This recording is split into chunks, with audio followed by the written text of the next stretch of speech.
और जेल से ले आने वाला प्रभु यीशु मसीह की अति पवित्र नाम में सब पवित्र लोगों को मसीह वंदना देता हूँ। प्रभु का बेटी दया है, प्रभु ने और भी एक दिन हमारे जीवन में प्रभु ने दे दिया। हम प्रभु के आगमन की और भी करीब एकदम निकट आया। हमारे अंदर हमें कितना आनंद होना चाहिए, क्योंकि हम जल्दी से जल्दी प्रभु से भेंट करेंगे। हमने जो सोचा उससे बढ़कर समय निकट आ गया है ना। पाव भरा दुनिया में प्रभु हमको मानव जय के उल्सव के साथ हमें ले चलते हुए एक महान अनुभव प्रभु हमको दे रहा है। प्रियो, हम लोग मानव समय को नष्ट नहीं करेंगे, समय का सही उपयोग करेंगे। हम लोग पिछले दिनों में हम लोग ध्यान कर रहा था, जिन्होंने प्रभु में आया वो नया मनुष्यत्व को पाना, नया मनुष्यत्व में होना चाहिए। ऐसा 7 गुणों के बारे में हम देख रहा था। उसमें हम 6वां गुण में आकर के रुका था। 6वां गुण आपको याद है? आपको मैं ये बात बताता है प्रियो, हम लोग जो सुनने वाला वचन को कभी भूलना नहीं, वो वचन को जाने नहीं देना, वो वचन में बना रहना बहुत बड़ी बात है। आत्मीय जीवन में बहुत लोगों के जीवन में क्या होता, वो वचन सुनता है लेकिन निकल जाता। क्यों निकल जाता? जब इब्रानियों 2 अध्याय का 1 वचन में पौलुस एक चेतावनी के रूप में इब्रानियों विश्वासियों को बोलता है। इब्रानियों उसका 2 अध्याय का 1 वचन में, इस कारण चाहिए कि हम उन बातों पर जो हमने सुनी है और भी मन लगाए, ऐसा ना हो कि बहकर उससे दूर चले जाए। देखिए, एक ही हम वचन से दूर जाएगा, नहीं तो वचन हमसे दूर जाएगा। इसमें दोनों में से एक बात आप देखिए, है ना। वचन सुनने के बाद में कई लोगों के पास वो वचन है ही नहीं। वचन कहाँ गया उनको मालूम नहीं। वचन कहाँ गया? अगर आपको दिया हुआ आपके पास रही तो फिर चोर चोरी किया, सच्चाई हुई है ना। नहीं तो आपने खो दिया, आपने उसको गवा दिया, खो दिया, है ना। लूका 8 अध्याय का 15 वचन में बीज बोने वालों का दृष्टांत में प्रभु ने एक बात कहा, वचन कौन चोरी करता, वचन कौन लेकर जाता? पर अच्छी जो वचन सुनकर भले नहीं 15 वचन, 8 अध्याय का 15 वचन या 12 वचन। अच्छी भूमि में वे है नहीं 12 वचन, जो वचन सुना और तब शैतान आकर उनके मन में 12 वचन है ना। तब शैतान आकर उनके मन में से वचन उठा ले जाता है। वचन उठा ले गया, वचन भूल गया, वो वचन में बना नहीं रह सका। ठीक है, बहुत अद्भुत बात है। मैं एक बात आपको बताना चाहता हूँ प्रियो, हमें प्रभु जो वचन देता है ये मनोरंजन के लिए नहीं देता, ये वचन सुन करके उसको मानने के लिए देता है। वचन को सुनने वाला मतलब आज भी बहुत लोगों के जीवन में वो आशीषित अवस्था में नहीं, क्योंकि वचन सुनने के टाइम पर कैसे सुनना आपको मालूम है, उसका एक विधि नियम है ना। यशायाह नबी में लिखा है, यशायाह 66 अध्याय उसका 2 वचन अगर आप ध्यान से पढ़ेगा ना, यशायाह 66 का 2 वचन का आखिरी भाग, परंतु मैं उसी की ओर दृष्टि करूंगा, मैं उसकी ओर दृष्टि करूंगा जो दीन और खेदित मन का हो और मेरा वचन सुनकर थरथराता हो। देखा प्रियो, एक डरते कांपते हुए वचन सुनना, क्योंकि ये वचन हमारे जीवन में लाने के लिए प्रभु भेज रहा है। इसलिए आज ये वचन वापस हमें सुनने का प्रभु ने अवसर दिया। तो हम लोग मतलब 6वां बात में हमने देखा था, पवित्र आत्मा को शोकित नहीं करना, हमारे एफेसियन 4:30 उस पर हम मनन कर रहा था। पवित्र आत्मा को शोकित नहीं करना, है ना। पवित्र आत्मा से ना करना करके कहा हुआ 5 बात हमने पिछली बार देखा था, है ना। झूठ नहीं बोलना, परीक्षा नहीं लेना, मतलब उसका सामना नहीं करना, निंदा नहीं करना और उसका दूषित नहीं करना। ऐसा 5 बात मैंने आप लोगों को पढ़ाया था, आपको याद होगा। तो आज हम लोग ये बात को देख रहा था, पवित्र आत्मा एक विश्वासी में करने वाला कामों का बारे में। मैं उसमें 4 बात भी देखा। पवित्र आत्मा हमको हमारा पाप का ज्ञान देता। दूसरा हमने देखा, पवित्र आत्मा हमें नया जन्म देता या हमें अनंत जीवन का भागीदार बनाता। ये पवित्र आत्मा का काम है। और तीसरा हमने देखा, वो हमें हर एक सच्चाई में चलाता। हमने पिछले क्लास में देखा था। चारों हमने देखा कि हमारा छुटकारा का दिन के लिए पवित्र आत्मा ने हमें छाप डाला है। आज हम पांचों बात से बाकी आगे का बातों को देखेंगे, बहुत प्रार्थना के साथ हम इन बातों को देखेंगे। पांचों बात मतलब पवित्र आत्मा हमें पर पाप की गुलामी से पूर्ण रूप में आजाद करता। क्या करता? पाप की गुलामी से पूर्ण रूप में हमें आजादी देता है ना। जब रोमियो 8 अध्याय उसका दूसरा वचन में, रोमियो का पत्री 8 अध्याय उसका दूसरा वचन, क्योंकि जीवन की आत्मा की व्यवस्था ने जीवन की आत्मा की व्यवस्था, देखिए जीवन की आत्मा की व्यवस्था ने मसीह यीशु में मुझे पाप की और मृत्यु की व्यवस्था से स्वतंत्र कर दिया। देखा, आत्मा के अनुसार चलने वाला व्यक्ति फिर मतलब पाप उन पर प्रभुता नहीं कर सकता। देखिए प्रयोग, जरूर हम उद्धार पाने के बाद में भी हम लोग तुरंत स्वर्ग में नहीं गया, हम ये दुनिया में, भाव भरा दुनिया में है और हमारा वो बेलगीन शरीर में है। हमारा वो शरीर में अभी भी क्या रहता? पाप रहता। लेकिन हम उद्धार पाने के बाद हम शरीर के अनुसार नहीं चलना। हमें प्रभु ने आत्मा इसलिए दिया, हम आत्मा के अनुसार चले। वही रोमियो उसका 8 अध्याय का 12-13 वचन, इसलिए हे भाइयों, हम शरीर के कर्जदार नहीं कि शरीर के अनुसार दिन काटे। देखा, हम शरीर के कर्जदार नहीं कि शरीर के अनुसार दिन काटे। देखो प्रियो, प्रभु में आने के बाद हम अपने को अच्छा लगने वाला मार्ग में कभी नहीं चलना, हमारी बुद्धि के अनुसार नहीं चलना। फिर कैसे चलना? क्योंकि यदि तुम शरीर के अनुसार दिन काटोगे तो मरोगे। मरेगा, आत्मिक मृत्यु वापस आएगा। देखिए, बहुत सत्य चेतावनी है प्रियो, है हम ये दुनिया से जाएगा वो नहीं, इससे बढ़कर प्रभु की संगति से हम दूर हो सकता। सर्विस मंडली कोई अवसर था ना, जीवित कहलाता है परंतु है तो मरा हुआ। हमारा प्रकाशित वाक्य 3:1 आपको याद है। मैं हर एक बातों को उड़ाकर पढ़ाने की जरूरत नहीं, आपको बहुत वचन मालूम है, इसलिए मैं आपको इशारा देता हूँ। प्रियो, अगर आप प्रभु में आने के बाद में भी अभी भी आप शरीर के अनुसार चलते हो तो अभी आपको प्रभु के साथ का सच्चा संगति नहीं, आप एक मुर्दा अवस्था में। परंतु प्रभु ने हमें आत्मा इसलिए दिया कि हम वो शरीर के अनुसार ना चलते हुए क्या करना आगे। यदि आत्मा से देह की क्रियाओं को मारोगे, देखा, हम रहने वाला ये देह की क्रियाओं को आत्मा का सामर्थ्य में अगर मारेगा तो जीवित रहोगे।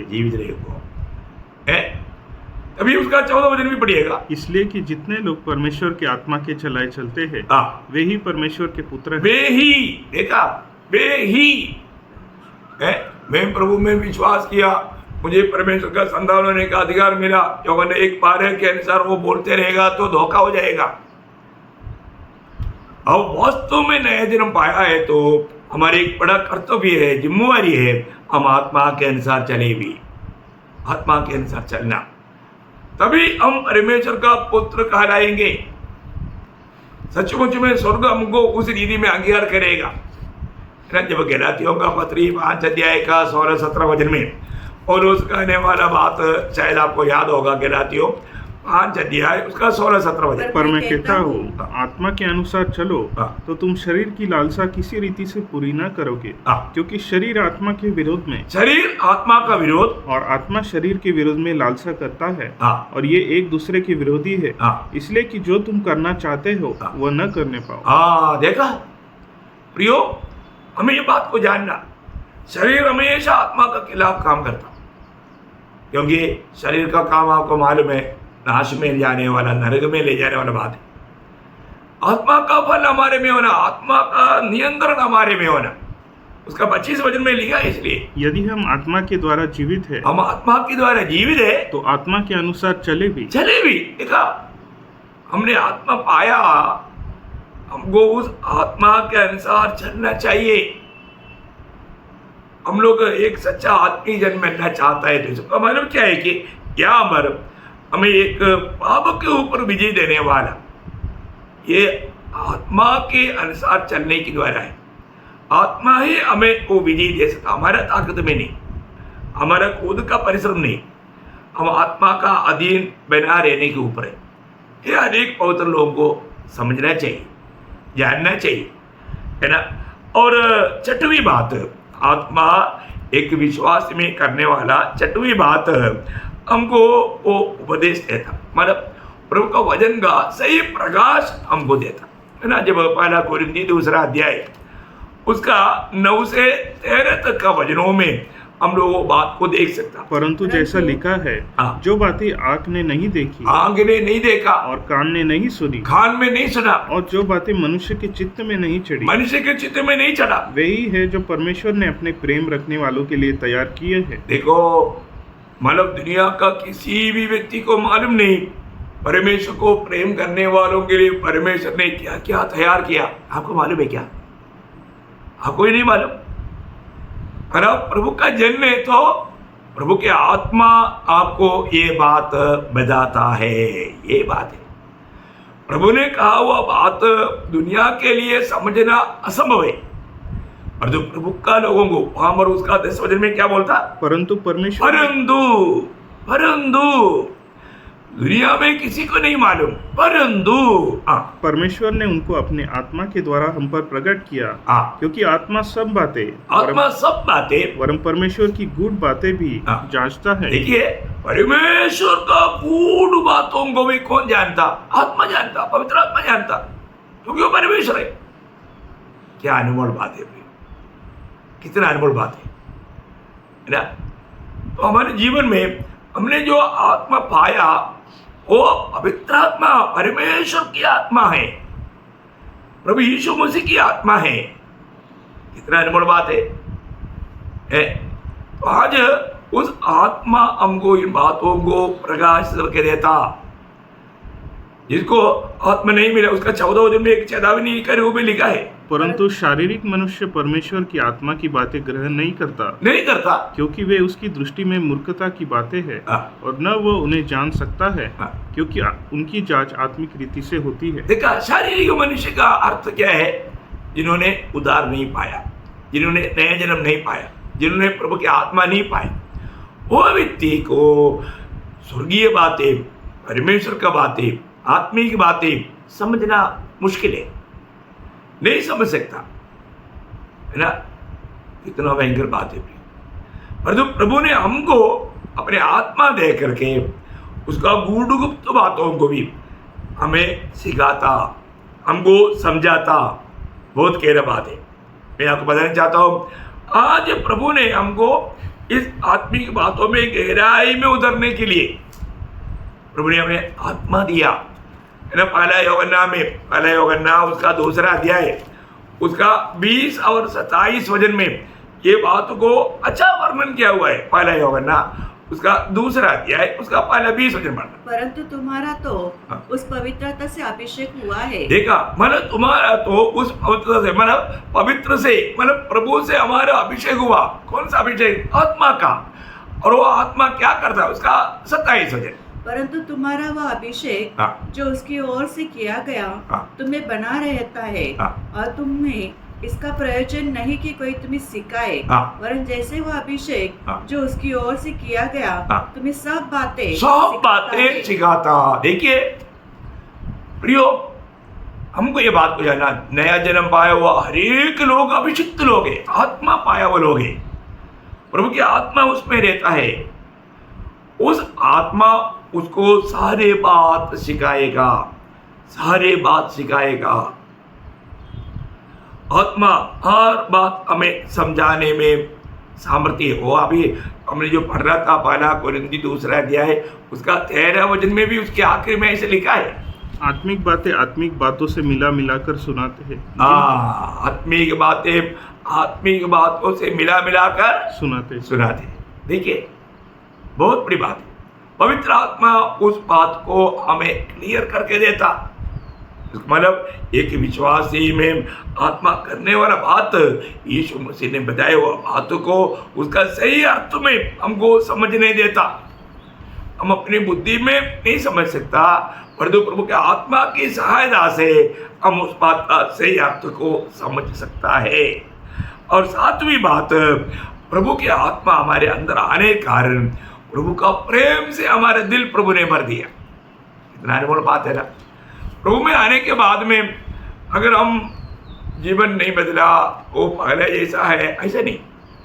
प्रभु में आया हुआ हर एक व्यक्ति में दिखने वाली एक बात है, एक विशेष प्रकार का प्रेम, वो प्रभु का प्रेम है। जब रोमियो 5 अध्याय उसकी 5 वचन जब आप पढ़ेगा, क्योंकि पवित्र आत्मा जो हमें दिया गया है उसके द्वारा परमेश्वर का प्रेम हमारे मन में डाला गया। देखिए प्रियो, अनेक उद्धार पाए हुआ लोगों में प्रभु की आत्मा है। उस आत्मा के द्वारा प्रभु का प्रेम हमारे दिल में डाल दिया। इसका मतलब क्या हो गया? हमारे दिल प्रभु का प्रेम में भर गया। भर गया कि नहीं, ये भी हमें जानना है। हम प्रभु में हैं, उद्धार पाया, और जो हम किसी को प्रेम नहीं करता ऐसा हो सकता है क्या? कभी नहीं। मसीहत का चिन्ह आपको मालूम है ना, यीशु मसीह ने हमको एक नया आज्ञा दिया। वो नया बहुत गंभीर बात है, एक्चुअली उसको सही रीति में हमें समझना चाहिए, है ना। वो आज्ञा पालन करने वाले लोगों का बारे में दुनिया जरूर गवाही देगा, ये क्रिस्ती है ना। अब आप यूहन्ना का सुसमाचार 13 अध्याय उसका 34, 35 ये दोनों वचन पढ़ना। मैं तुम्हें एक नई आज्ञा देता हूँ कि एक दूसरे से प्रेम रखो। जैसा मैंने तुमसे प्रेम रखा है वैसे ही तुम भी एक दूसरे से प्रेम रखो। यदि आपस में प्रेम रखोगे तो इससे सब जानेंगे कि तुम मेरे चेले हो। देखा, कोई बोलने की जरूरत नहीं, हम मसीह की चेले हैं, हम मसीह लोग हैं। मसीह लोगों का चिन्ह ऐसा क्रूस टांगर चलना ऐसे नहीं है, नहीं तो हाथ से आगे पीछे करना ऐसे नहीं। प्रियो, मसीहत प्रकट होने वाला एक ही चिन्ह है, वो प्रेम है। प्रेम सामान्य प्रेम नहीं, ये अगपे प्रेम है, प्रभु से हमने पाया हुआ वो प्रेम। प्रियो, ये कितना मनोहर बात है। आज वो प्रेम में हम हर एक को मिल पाता है कि नहीं, मानव उनको ये प्रेम दे पा रहा है कि नहीं, ये बात को जानना। तो पवित्र आत्मा एक विश्वासी में ये प्रेम से भरकर उस प्रेम की व्यापारी बनाता, ये आत्मा करता। और अभी 8वीं बात, मानव आत्मा हमारे में करने वाला 8वीं बात, हमें प्रार्थना कैसा करना चाहिए, वो बात आत्मा हमको सिखाता है ना। रोमियो का पत्री उसका 8 अध्याय 26 वचन, रोमियो उसका 8 अध्याय उसका 26 वचन में ये बात बहुत स्पष्ट रीति में बताया। इसी रीति से आत्मा भी हमारी दुर्बलता में सहायता करता है, क्योंकि हम नहीं जानते प्रार्थना किस रीति से करना चाहिए। देखिए, चेले लोगों ने भी प्रभु से एक ही बात मांगा था, प्रभु हमें प्रार्थना करना सिखाओ, हमें प्रचार सिखाओ करके नहीं बोला, प्रार्थना करना सिखाओ। प्रियो, हमें प्रार्थना करने के लिए प्रभु ने उसका रीति हमको दिया, तभी भी हम कैसा प्रार्थना करना चाहिए उस बात में, प्रार्थना में हम लोग असमर्थ है। तो फिर आत्मा क्या करता? यहाँ पर आत्मा का एक बहुत बड़ा सहयोग कार्य हमारे जीवन में होता। अभी वो वचन को ध्यान से सुनना। परंतु आत्मा आप ही ऐसे आहे भर भर कर जो बयान से बाहर है हमारे लिए विनती करता है। देखिए प्रियो, उस रीति में हमारा प्रार्थना पूर्ण हो जाता। देखा, आत्मा हमें प्रार्थना करने के लिए सिखाता और हमारा प्रार्थना का कमजोरियों में वो मददगार बन करके उसको प्रभु का सुनने लायक बनाता। ये आत्मा करता है। आत्मा हमको प्रार्थना में भी सहायता नहीं किया तो जैसा करना चाहिए वैसा प्रार्थना हम नहीं कर सकते। देखा। और 9वीं बात आपको याद है, प्रेरितों का 1 अध्याय उसका 8 वचन, आत्मा हमको प्रभु का गवाह बनने के लिए सामर्थ्यवान बनाता। आप देखिए, परंतु जब पवित्र आत्मा तुम पर आएगा तब तुम सामर्थ पाओगे और यरूशलेम और सारी यहूदिया और सामरिया में पृथ्वी की चोर तक मेरे गवाह होगे। प्रियो, हर एक पवित्र लोगों को एक बात आपको पूछना चाहता हूँ, आप प्रभु में आने के बाद में आपने किसी को ये सुसमाचार का गवाही दिया? प्रभु यीशु मसीह का गवाही देता है? अगर आप नहीं देता तो आप में पवित्र आत्मा है करके बिल्कुल नहीं मान सकता। पवित्र आत्मा पाया हुआ व्यक्ति प्रभु का गवाही देते नहीं रह सकता। ये तो मैं अपने अनुभव में मैं आपको पक्का बता सकता हूं, और जो भी मुझे जानता है उसको भी मालूम। मैं प्रभु यीशु मसीह को सुनाते बिना यात्रा में हो, पैदल भी जा रहा है तो जो भी मिले उनके साथ प्रभु का गवाही देगा। बहुत बड़ी बात है। यह हमारे बारे में प्रभु का मतलब इच्छा है। प्रियो, आप सोचिए आपका उद्धार कैसे हुआ? कोई ना कोई आपके पास आकर के आपको सुसमाचार दिया तभी हुआ ना। तो आपको प्रभु ने सुसमाचार क्यों सुनाया? आपका उद्धार किया, फिर आपका कर्तव्य नहीं? अरे यार, मैं भी जाकर के जिन्होंने उद्धार नहीं पाया उनको ये देना चाहिए। आप इतना भी जिम्मेवारी नहीं समझता। प्रियो, आत्मा पाए हुए लोगों को प्रभु ये जिम्मेवारी को समझने देता है। ये आपका बिल में करने वाला बात नहीं, ये पवित्र आत्मा का सामर्थ्य में करने वाला बात है। इसलिए आप अपने आप को परखो। यदि आप प्रभु के गवाही ना बनता, आपने आत्मा नहीं पाया, ये बात का सबूत है। आत्मा आने के बाद वो चुप नहीं रह सकता, वो गवाह बनेगा। यह आत्मा का कार्य है प्रियो। तो गवाह बनने का सामर्थ्य हमें प्रभु का आत्मा देता है। देखा, आत्मा एक विश्वासी में करने वाला 9वीं बात है, हमें मसीह का गवाह बनाता। और 10वीं बात, जब यूहन्ना का सुसमाचार 15 अध्याय उसका 26 वचन, परंतु जब वह सहायक आएगा जिसे मैं तुम्हारे पास पिता की ओर से भेजूंगा, अर्थात सत्य का आत्मा जो पिता की ओर से निकलता है, तो वह मेरी गवाही देगा। बोलेगा तो हमें मसीह का पहचान में बढ़ोतरी देगा। मसीह की पहचान में हम आगे बढ़ पाएगा पवित्र आत्मा की मदद से। उसका 16 का 14 भी पढ़ना। वह मेरी महिमा करेगा क्योंकि वह मेरी बातों में से लेकर तुम्हें बताएगा। देखा, यीशु मसीह की महिमा करेगा पवित्र आत्मा। पवित्र आत्मा हमें मसीह को ज्यादा से ज्यादा प्रकट करते रहेगा। अगर हम मसीह को जानना चाहता है, अधिक जानना चाहता है, तो हमें प्रभु के आत्मा का सहायता चाहिए। बहुत गहरा बात है ना प्रियो, है ना? इसका मतलब 10वीं बात है, पवित्र आत्मा एक विश्वासी में यीशु मसीह को जानने के लिए सहायता करता है। और 11वीं बात बहुत अनमोल बात है ना। 2 कोरिन्थी 3 अध्याय उसके 18 वचन।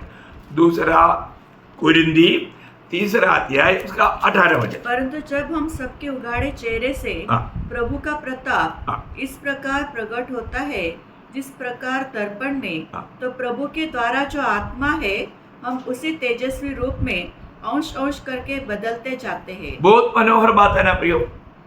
इसका मतलब क्या है कि हमें मसीह का तुल्य बनाने वाला कार्य आज पवित्र आत्मा हमारे में कर रहा है? आप देखो, रोज हमारे में रोवा अंदर ला रहा है, हमारे रूप को बदल रहा है, हमारे स्वभाव को बदल रहा है। आप देखिए, एक सच्चा उदार पाया व्यक्ति को हर रोज में कहां तक मसीह के स्वभाव में बदलते जा रहा है, ये बात को परखना चाहिए और जानना चाहिए। कल से बढ़कर के आज अभी भी अगर घमंडी बनकर बात ना मानने वाला एक हटीला स्वभाव का बनकर जी रहा है, तो प्रियो, आप मसीह के रूप नहीं बन रहे। प्रभु के आत्मा का कार्य आप में नहीं हो रहा है। आप परखना है, मैं और भी नम्र होते जा रहा है कि नहीं, मैं और भी लोगों को प्रेम दे पा रहा है कि नहीं, है दया करुणा यीशु मसीह का वो स्वभाव में बढ़ना है ना। फिलिपियों 2:5 में लिखा ना, जैसा यीशु मसीह का स्वभाव है वैसा तुम्हारा भी हो। बहुत बड़ी बात है। 1 कोरिन्थी 2 अध्याय का 16 वचन के आखिर में लिखा है कि हम में मसीह का मन है। बढ़ेगा तो मसीह का मन, दूसरे को लेकर के तरस खाने वाला मन। आप देखिए, दया करने वाला मन। देखिए, यहां पर दूसरा कुरिन्थी 3 अध्याय का 18 वचन क्या बोलता? हमें मसीह तुल्य बनाता। पवित्र आत्मा रोज हमें यीशु मसीह के जैसा हमको बनाते जाता है। रोज रोज एक काम हमारे में होना चाहिए प्रियो, जिसमें रूपांतर प्रक्रिया नहीं होता वो प्रभु का आगमन में भी रूपांतर नहीं होगा। वो ध्यान धरकर सुनना। और रोज आपका जीवन में इस मन प्रावट का कार्य रूपांतर प्रक्रिया पवित्र आत्मा के द्वारा अगर नहीं हो रहा है, प्रभु का आगमन में भी आप में रूपांतर प्रक्रिया होकर आप मसीह के समान नहीं बन पाओगे।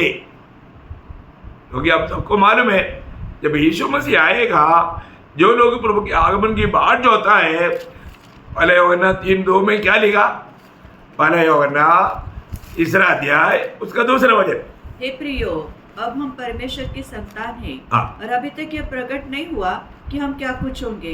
इतना जानते हैं कि जब वह प्रकट होगा तो हम उसके समान होंगे, क्योंकि उसको वैसा ही देखेंगे जैसा वह है। प्रियो, हम उसके समान होंगे।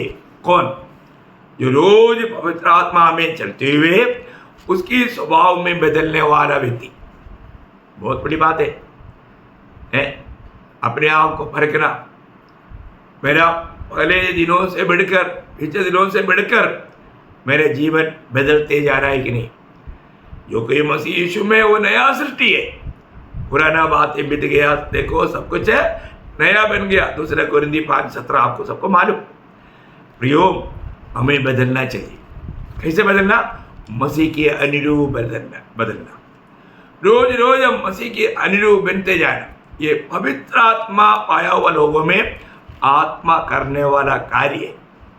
आखिरी 12वां बात भी बोलकर ये विषय को मैं यहाँ पर समाप्त करना चाहूँगा कि एफेसियों 5 अध्याय उसका 18 वचन। एफेसियों 5 अध्याय उसके 18 वचन। दाखरस से मतवाले न बनो, क्योंकि इससे लुचपन होता है, पर आत्मा से परिपूर्ण होते जाओ। देखिए, आत्मा से परिपूर्ण होते जाओ। प्रियो, ये बात हमारे जीवन में रोज होना चाहिए, तभी हम एक सच्चा विजयी मसीह जीवन बिता पाएगा। हमें रोज आत्मा में भरना है। देखिए, प्रभु का आत्मा का बपतिस्मा हमें एक ही बार है। हम मानव प्रभु का आत्मा में आत्मा पाया, वो हमने एक ही बार में पाया। नया जन्म हुआ, एक ही बार नया जन्म है, रोज नया जन्म नहीं है। आत्मा से छाप लगाया, मोहर लगाया, एक ही बार का बात है। आत्मा का अभिषेक हुआ, एक ही बार का बात है। और जो आत्मा में भरने का बात है, आत्मा का बपतिस्मा भी एक ही बार है, रोज नहीं। कई लोग आत्मा में भरने का बात को आत्मा का बपतिस्मा समझता, वो उनका अज्ञानता है। आत्मा का बपतिस्मा में एक ही बार प्रभु ने अपना शरीर के साथ उसको अंग बनाकर जोड़ दिया। पहला कुरिन्थी 12:13 आपको याद होगा, है ना? पहला कुरिन्थी 12:13 में क्या लिखा है? पवित्र आत्मा के क्योंकि हम सब ने, क्या यहूदी हो क्या यूनानी, क्या दास हो क्या स्वतंत्र, एक ही आत्मा के द्वारा एक देह होने के लिए बपतिस्मा लिया। देखिए, एक ही आत्मा के द्वारा एक देह होने के लिए हमने पवित्र आत्मा का बपतिस्मा पाया। वो तो एक ही बार हुआ, परंतु आत्मा में भरने का अनुभव एक ही बार नहीं, रोज का अनुभव। कल की भरपूरिता में आज हम नहीं चल सकते। आज हमें नया रीति में हमें आत्मा में भरना है। बहुत गंभीर बात है। प्रभु का ये पवित्र लोगों के लिए एक हुक्म है, आज्ञा है, पवित्र आत्मा में भरना। जो पवित्र आत्मा में भरेगा तो पवित्र आत्मा में चल पाएगा। और रोज हमें आत्मा में चलना है तो आत्मा में भरना है। देखिए, एक्चुअली आत्मा में भरने का अर्थ भी बहुत लोगों ने बहुत गलत रीति में समझा, है ना? ये तो ऐसा कोई पानी नहीं जो बोतल भरता है। क्या है पवित्र आत्मा में भरने का अर्थ? अपने आप को पवित्र आत्मा का अधीन करना। आप जितना अधिक अपने आप को प्रभु का आत्मा का अधीन करेंगे या सच्चा समर्पण करेंगे, वैसा आप आत्मा में भरते जाएंगे। बहुत बड़ी बात है। जब तक आगा, इसलिए समर्पण भी रोज की बात है। रोज रोमियो 6:19 के अनुसार अपना हर एक अंगों को एक गुलाम के रूप में प्रभु की महिमा के लिए अर्पण करना, समर्पण बहुत बड़ी बात है ना। ये एक आराधना का भाग है, एक सच्चा विजयी जीवन बिताने का भेद है। रोज अर्पण और रोज हम आत्मा का अधीन होकर के आत्मा में भरना, तभी हम एक सच्चा आत्मिक जीवन बिता पाएगा। आपको बहुत सरल रूप में समझ में आ रहा है करके मैं आशा करता हूँ।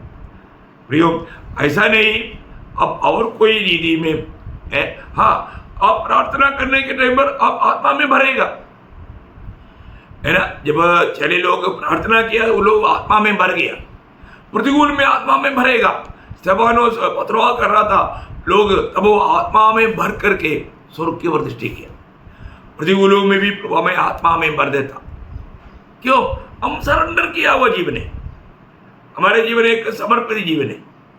बहुत अनमोल बात है। मैं हर एक पवित्र लोगों को बताना चाहता हूँ, आज एक विश्वासी के जीवन में पवित्र आत्मा करने वाला 12 बातें मैंने आपको बताया। भाग करके एक बार मैं आपको याद दिलाओ। पहला बात, हमें पाप का ज्ञान दिलाता। दूसरी बात, हमें नया जन्म देता। मैं अभी रेफरेंस बोलने की जरूरत नहीं, सब आपको बताया। तीसरी बात, हमें हर एक सच्चाई में चलाता। चौथी बात, हमारा छुटकारा का दिन के लिए चाप डालता। और पांचवा बात, हमें पाप की गुलामी से बचाता या एक पवित्र जीवन के लिए सहायता करता। और छठवीं बात, प्रभु ने बताए हुआ हर एक बातों को हमें प्रभु का आत्मा में उसका आत्मीय गहराई समझाता। और सातवीं बात, प्रभु का प्रेम हमारे दिल में भर देता। प्रभु का प्रेम हमेशा भक्त का दिल में भर देता। और आठवीं बात, प्रार्थना करने के लिए हमको सिखाता। प्रार्थना करने के लिए हमको आत्मा सिखाता। और नौवीं बात, हमें मसीह का गवाह बनने के लिए ये आत्मा सामर्थ्य देता। और 10वीं बात, मसीह की पहचान में पवित्र आत्मा हमको बढ़ाता। यीशु मसीह की और भी गहरा ज्ञान हमको प्रदान करता। और 11वीं बात, हमें मसीह का तुल्य बनाता या मसीह की रूप में अनुरूप बनने में मदद करता। कितनी बड़ी बात है। आखिर 12वीं बात, हमें आत्मा में भर करके आत्मा में चलना सिखाता। बहुत बड़ी बात है, आत्मा में भरना है। रोज हमें आत्मा में भर करके आत्मा में चलना, कितनी बड़ी बात है। सही प्रकार मसीह की चाल, यीशु मसीह ऐसा चला वैसा चलना आत्मा हमको सिखाता। कब? जब हम आत्मा में भर जाता है तो कितना अनमोल बात है। तो एक नया जन्म पाया वो व्यक्ति में देखना चाहिए। ऐसा अभी हमने 6 बातों को देख लिया। प्रभु के आगमन देरी हुआ तो कल आखिरी बात मतलब 7वीं बात भी मैं एफेसियों 4 अध्याय का 32 वचन से आपको बताकर समझाना चाहूँगा। बहुत प्रार्थना के साथ इन वचनों को सुनना और अपने जीवन में परखना। पियो, आज भी प्रभु की आत्मा, यहाँ हमारा आत्मा है, वो हमारा आज़ादी है। दूसरा कोरिन्थी 3:17 में बढ़ता है, हमें सच्चा आज़ादी के जीवन बिताना, सच्चा विजय जीवन बिताना। प्रभु एक सच्चा विजय जीवन बिताते हुए प्रभु के आगमन के बाद होने के लिए वचन सुनने वाला सबको सहायता करे। प्रभु को महिमा मिले। आमीन।